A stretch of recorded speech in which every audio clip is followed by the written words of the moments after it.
Bom, gente, bom dia, boa tarde, boa noite. Nós estamos no terceiro 15 minutos, só que não. Nós estamos hoje aqui para conversar no meio da Copa da FIFA, para conversar com duas pessoas que fazem parte do Comitê Popular dos Atingidos pela Copa de Minas Gerais.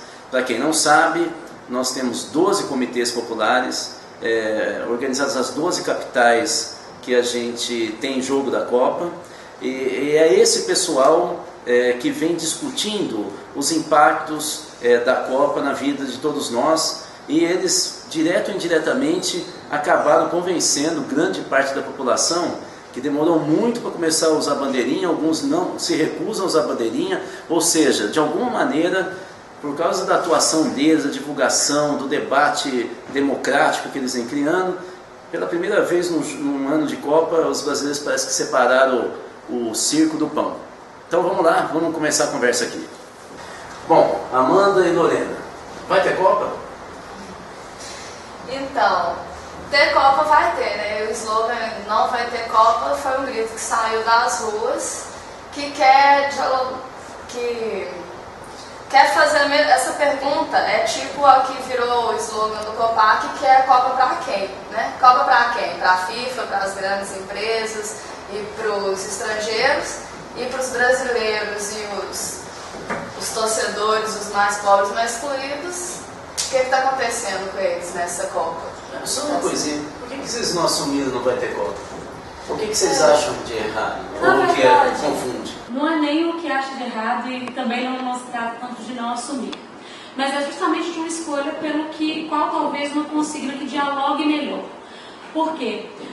Como a Lorena bem falou, Rudá, é um grito que saiu das ruas o não vai ter Copa, e isso, inclusive, foi bem colocado, isso é o que mais diretamente expressa a indignação massiva, né, e a visão crítica que o brasileiro, felizmente, está tendo ao ver, né, e sentir cotidianamente na pele, nas passagens de ônibus absurdas e tal, as violações dos seus direitos, dos desperdícios dos recursos públicos indo embora.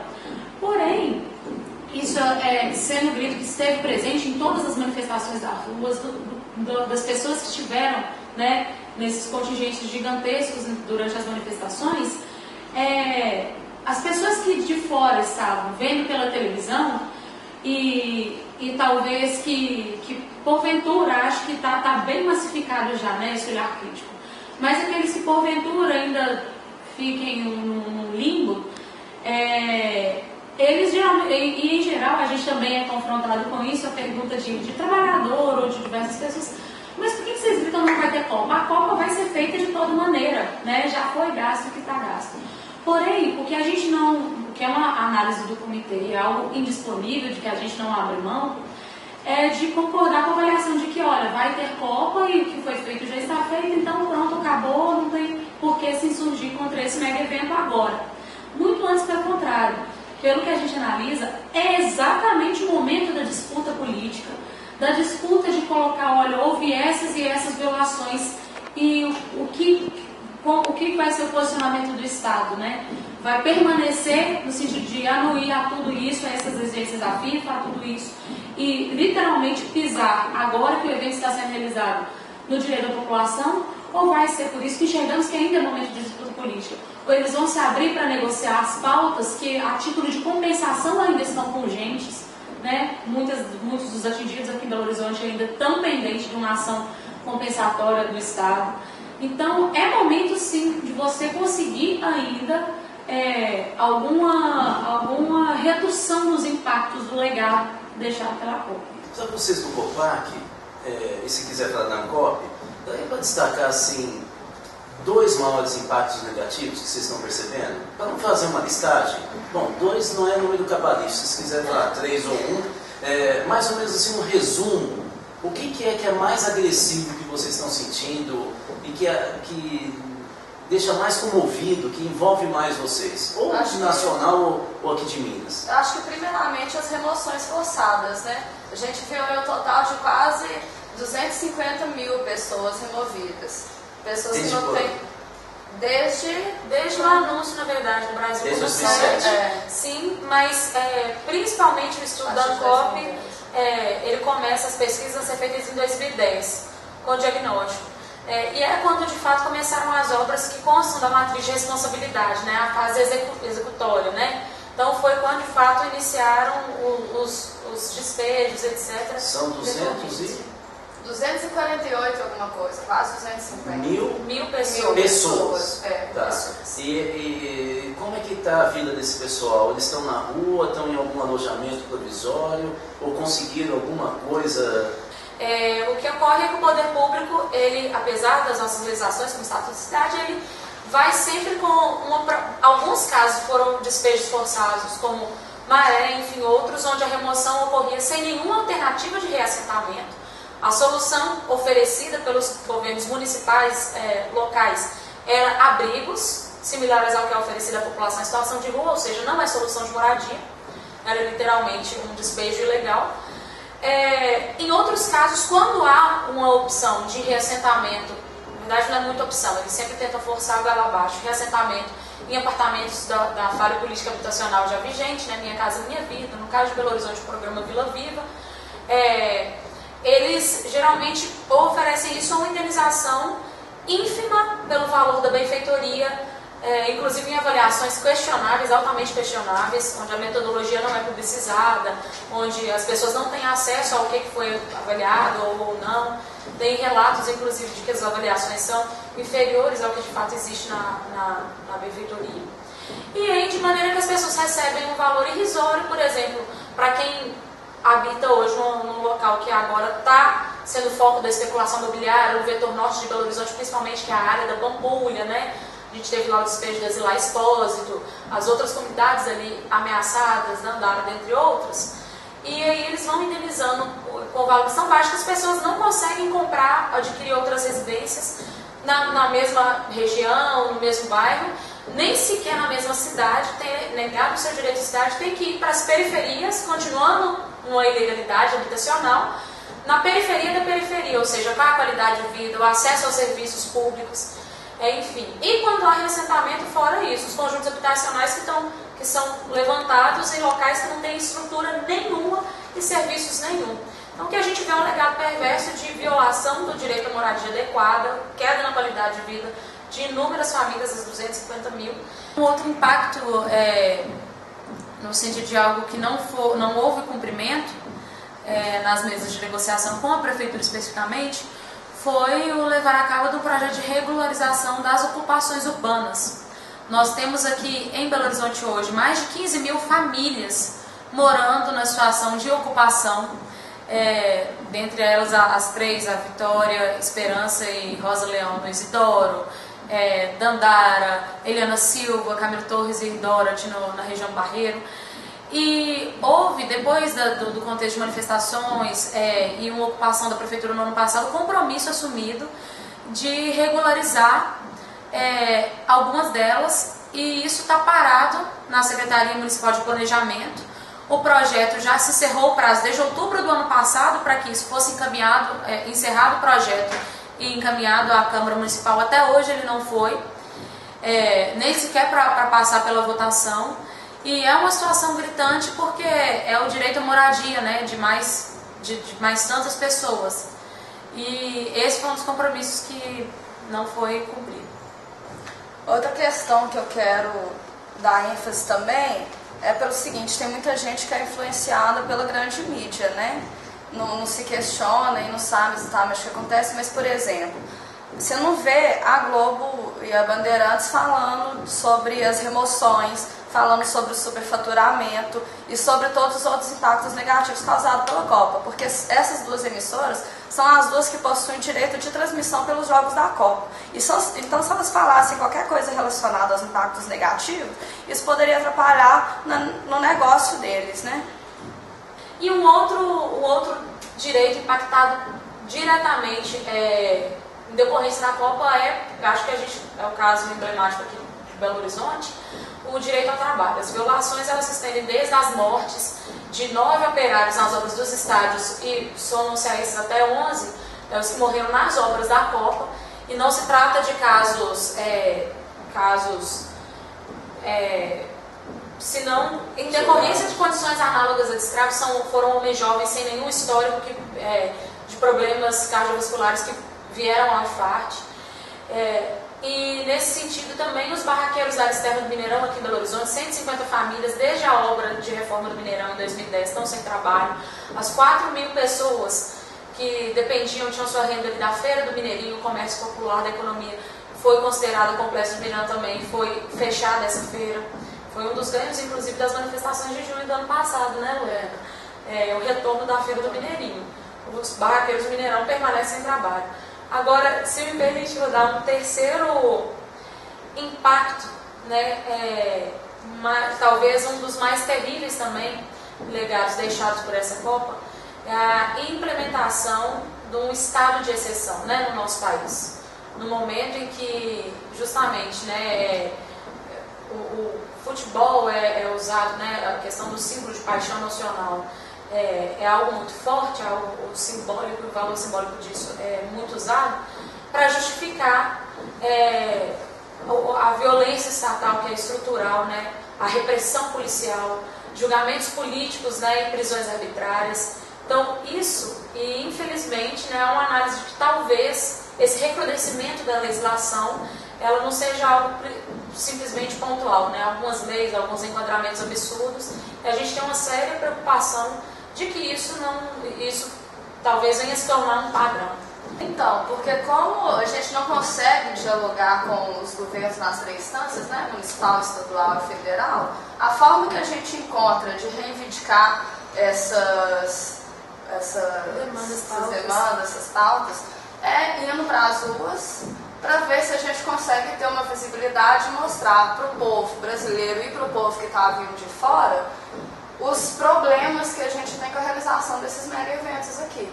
Então, a copelada é uma estratégia usada desde o início do comitê, que é justamente diante do quadro excludente, né, e segregador que é essa Copa FIFA, é de fazer a Copa do povo, né? É de colocar as pessoas na rua, monta-se time de população em situação de rua, time das ocupações urbanas, time dos trabalhadores informais, e a gente literalmente faz uma Copa popular, onde cada time de 5 pessoas rola um bate-bola ali, enquanto o pessoal está jogando, a gente vai fazendo as conversas, vai dialogando, vai conversando, e é uma estratégia que dá muito certo.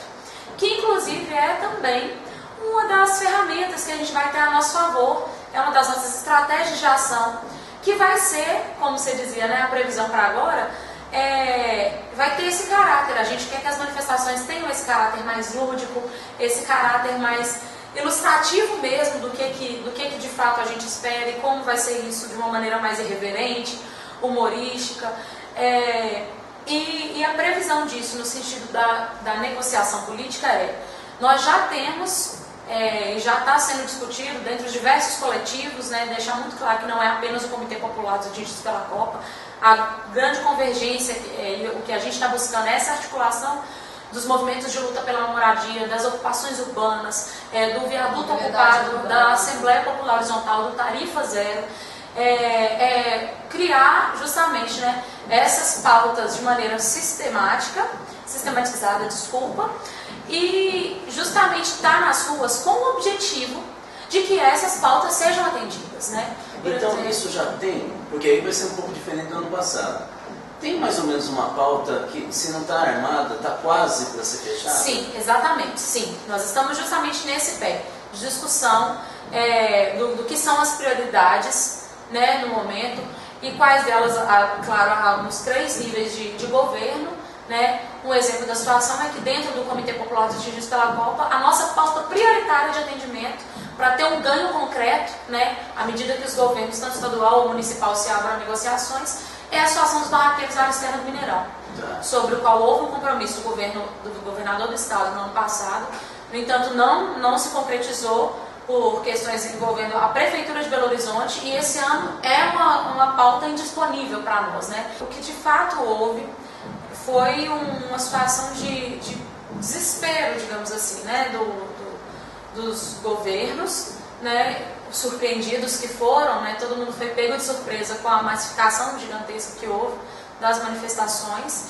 E como o COPAC já tinha anteriormente um trabalho, tanto na via da luta política da disputa nas ruas, mas também de negociações com o poder público. Já estava a pauta dos feirantes do Mineirinho, dos barraqueiros Mineirão, já tramitava no nível municipal, a gente já tinha feito várias reuniões e tudo. Eu acredito que por isso foi que a institucionalidade resolveu chamar o COPAC para sentar à mesa ali e nos delegou algo que a gente avalia como completamente indevido, como representantes das manifestações, deixar muito claro, né, que pelo contrário nós somos apenas uma gota no meio daquele oceano, né, de coletivos, de movimentos, de atores individuais, de cidadãos, enfim, naquele todo que estava ali. Né, nós não nos reivindicamos de momento nenhum representantes, mas sentamos ali, fizemos uma convocatória com outros coletivos, fizemos várias conversas e estivemos ali. Agora, a intenção do governador era, de fato, apenas discutir o último dia de jogo, né? Porque já havia pessoas caindo do viaduto, já havia uma situação muito... um cenário de guerra pela repressão estatal instaurado, e ele queria tentar descobrir como minorar aquilo. Porém a nossa postura ela foi bem radical o tempo todo. Foi no momento que sentamos à mesa, olha, nós não viemos aqui para discutir repressão à manifestação ali, né, no sentido mais rasgado, né, para saber como é que a gente vai apanhar. A gente veio aqui para discutir as causas da gente estar na rua. E o que a gente exige aqui para qualquer começo de diálogo é justamente o atendimento dessas demandas ou a abertura de mesa de negociação permanente para tratar desses casos.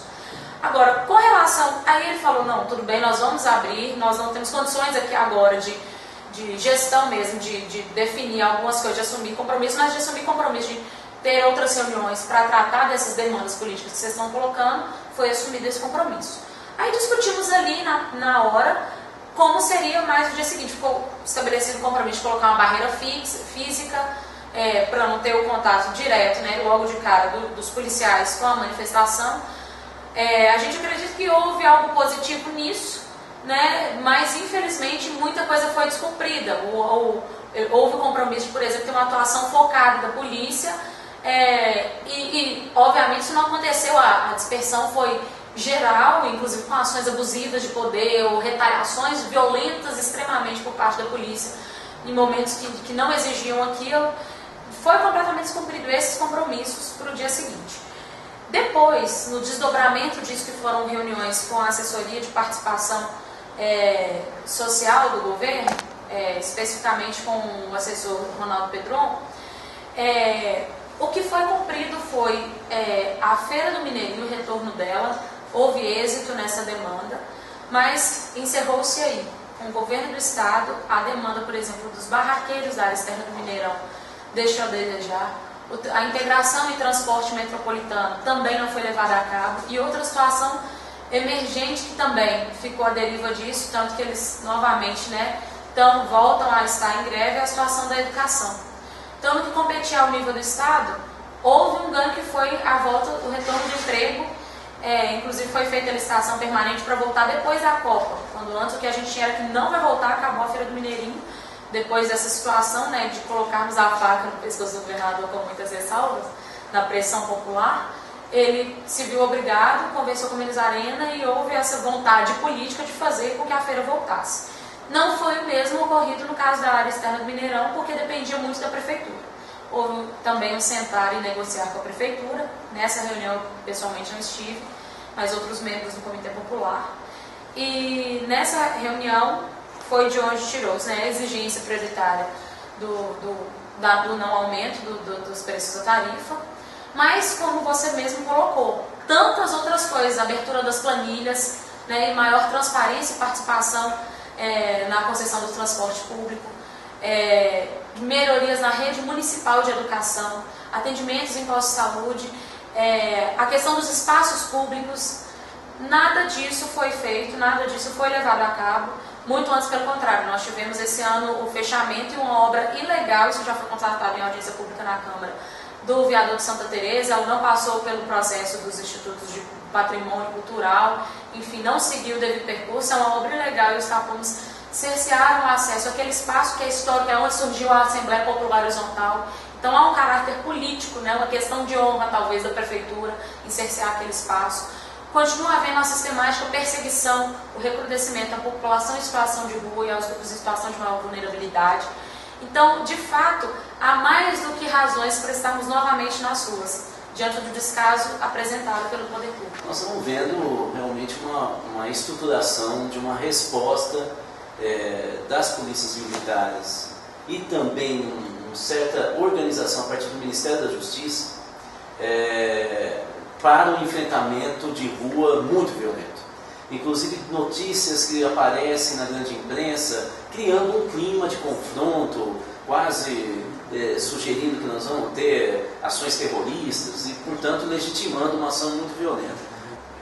Como que vocês estão vendo isso? O que vocês estão esperando? Como é possível a gente evitar esse clima de guerra campal? Eu queria saber como que a violência está entrando na pauta de vocês e na preparação de vocês. Né?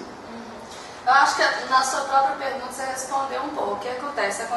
Eles estão fazendo essa criminalização aos movimentos justo para deslegitimar a nossa luta, para enfraquecer e deixar as pessoas com medo de irem para as ruas, juntarem a gente em busca dessas conquistas, reivindicando esses problemas trazidos por esse mega evento.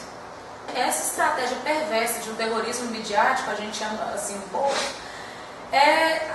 cuja intenção é justamente isso, naturalizar a violência estatal, né, legitimar e que, inclusive, tornar a opinião pública, né, contra as legítimas manifestações e o livre direito à liberdade de expressão. O que a gente tem feito para contornar a nossa alternativa e que felizmente tem sido exitosa no sentido de desmascarar essa falsa impressão que a mídia coloca sobre manifestações que é algo de terrorismo, que é algo violento, etc. Tem dado certo. Foi o que aconteceu no dia 15 de maio, uma manifestação com coisas de caráter mais lúdico, como eu dizia, algo mais irreverente, algo humorístico, né? Como articulação do que há de convergência, porque aí tem também essa questão. Nós não somos de maneira nenhuma representantes e não podemos decidir nada por um todo. Aí quando você me pergunta o que vai ser, é muito da conjuntura e é muito do momento, né? O grande conjunto, né? Prezar, porque a gente preza pela horizontalidade, né? O que a gente, enquanto articulação e na articulação com outros movimentos tem pensado é justamente a tentativa de evitar esses confrontos diretos. Nunca é a intenção de movimentos organizados disputar força, né, com o Estado, mas pelo contrário, é justamente que essas reivindicações sejam levadas a cabo, tenham bons encaminhamentos, e nesse sentido a gente pretende fazer, já está inclusive publicado na internet, eu faço esse convite a todo mundo que quiser estar presente. Nós já puxamos uma quadrilha, nesse sentido a formação de quadrilha vai ser justamente em referência à nossa festa popular, a festa junina, né? Inclusive algumas já foram proibidas a realização por causa da Copa do Mundo, da Copa FIFA, né? Deixar isso muito claro. Então o retorno da nossa cultura tradicional, do nosso histórico popular, fazer uma festa junina de rua, fazer uma copelada nesse contexto. Então são isso, alternativas lúdicas e alternativas que, no entanto, não tiram o caráter de radicalidade daquilo que estamos pedindo. Pedindo não, né? Daquilo que estamos exigindo, porque é direito de fato. Bom, acho que é isso. Bom, gente, não sei nem como agradecer e que todos nós tenhamos uma bela de uma festa junina nesse mês que está entrando aí. Parabéns, viu? Muito obrigada. Nós é que agradecemos a oportunidade e a atenção de cada um. Deu, né?